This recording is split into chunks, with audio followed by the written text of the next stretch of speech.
The storm is over, but the air does not smell of victory. It smells of ozone, old blood, and cold, calculated intent. The Thunder Warriors have won the world for their master. Now, they must pay the price for their success. The Battle of Mount Ararat, the final act of the Unification Wars. The kingdom of Urartu lay shattered across the mountainside. The last of the great warlords was dead.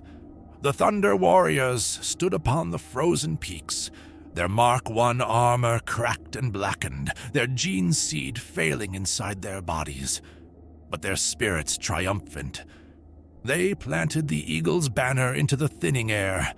They believed this was the moment history would remember.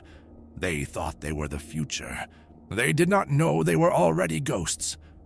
Around them, the wind howled across silent snowfields and broken corpses.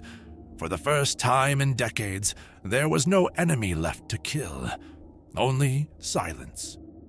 But the victory was hollow. Inside their massive frames, something was wrong. Tumors pushed against reinforced bone. Organs failed without warning. Vision blurred, hands trembled, some warriors collapsed without explanation. Others flew into uncontrollable fits of rage, striking at nothing. The Kataigis were dying anyway. They could feel it. They spoke of it in low voices, like veterans who knew their war had lasted too long.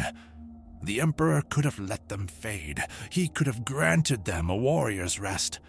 But a weapon that malfunctions is a liability. And the Emperor does not tolerate liabilities. Then, shapes began to move in the snow below the ridgeline. At first, the Thunder Warriors thought the enemy had returned. They reached for weapons, prepared for another slaughter. But these were not mutants, not rebels, not warlords. Golden silhouettes moved with impossible precision through the storm. The Legio Custodes had arrived. There was no warning, only the sound of guardian spears cutting the mountain air. The first Thunder Warrior fell before he understood what he was seeing.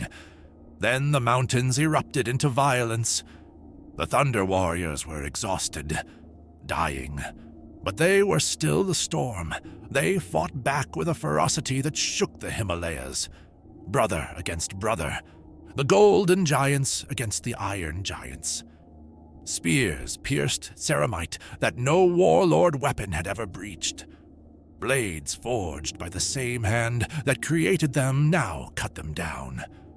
The snow turned red, then black. By the time the sun rose over Ararat, the legions of thunder were gone, erased. Not by the enemy, but by the Father they served. The official history says the Thunder Warriors died heroically in the final battle. A lie. The Emperor needed a clean slate for his next project. The Astartes, a better version, a cleaner version, a controllable version. But as the blood dried on Ararat, one truth remained. The Himalayan vaults were not empty. Deep in the dark, the 20 suns were waiting, and the great bargain was about to be sealed.